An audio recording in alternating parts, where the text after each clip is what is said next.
It is springtime here in Israel. That's right, it's Aliyah Remembrance time, also known as Passover. And we're here at the center preparing ourselves for Passover. What a glorious season it is, both for the Christian world and for the Jewish world to remember. You know, it's about 3,500 years ago that the initial Aliyah journey of Passover began on Passover, of course, and then the entering of the land also happened on Passover. We are excited to say not only that we remember, but that we're going to do something. Here we have a lot of different elements, the 4 cups. That's super powerful. Can't wait to have the remembrance of that and talk about what they each mean. Of course, we have the proof that God's word is true right here.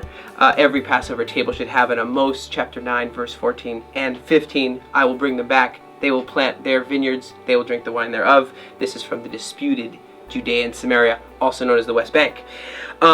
If the children are happy, it's a successful Passover. You know, Exodus 12, verse 26 talks about how the children are asking, what's so different about this night? What is so special? And it says we're supposed to be teaching the children with all kinds of different elements. Passover trivia. When was the lamb of Passover slain? Revelations chapter 13, verse 16 says, the lamb was slain before the foundations of the earth.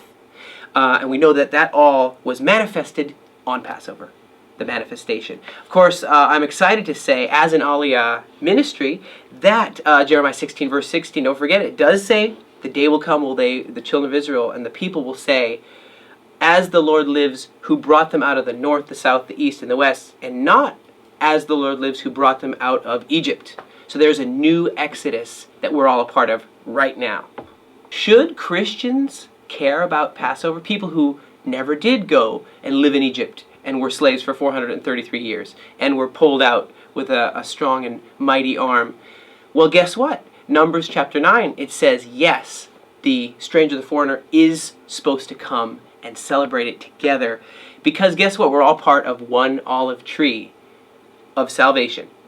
I would like to read a little bit from Exodus chapter 6, verse 6 and 7 about the 4 cups of Passover and how amazing they are. So Exodus chapter 6, verse 6 and 7. Therefore tell the children of Israel, I am Yahweh.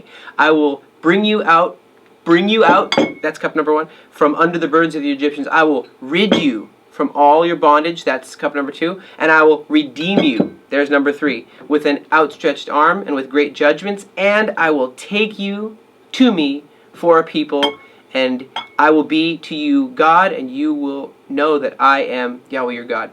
Now here's the thing. There's also a cup for Elijah. Now some rabbis and mystic people say, well, there really is a 5th cup. You know, what is that? Well, it also says, I will bring you into the land which I swore to give to Abraham. God's remembering his covenant here. You know, and so that 5th cup, they say, is the cup of Elijah, because he's the, Malachi says, I will send to you Elijah before the great day of the Lord. So they think that this spirit of Elijah, which is one of the 2 witnesses, is actually the 5th cup, and we're opening the door, we're setting a cup there and welcoming him. But you know what? We are already in the time of Elijah right now. Wait no more. Sanctification, praise, redemption, and salvation or completion.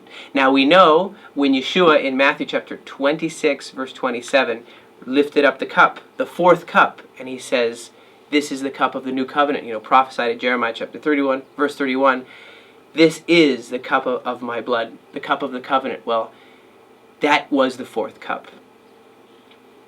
When we think of the work of God, the sinless offering that he was, and we eat the matzah, we're not going to go over the whole Passover right now because we're going to go over the Passover soon. This is just a little remembrance of how it's connected with Aliyah and how the restoration of the land is super part of what Yeshua is doing through his servants. It's all connected. It is the very cup of Elijah. It's like that 5th cup. It's the bringing you into the land. It's all part of the story. I just want to read from the end of the Haggadah, because I don't know if you guys read this. Blessed are you, Lord our God, King of the universe, for the vine, the fruit of the vine, the produce of the field, for the precious, good, and spacious land that you have favored to give us as a heritage for our fathers. That's what he promised, right? We're remembering his covenants.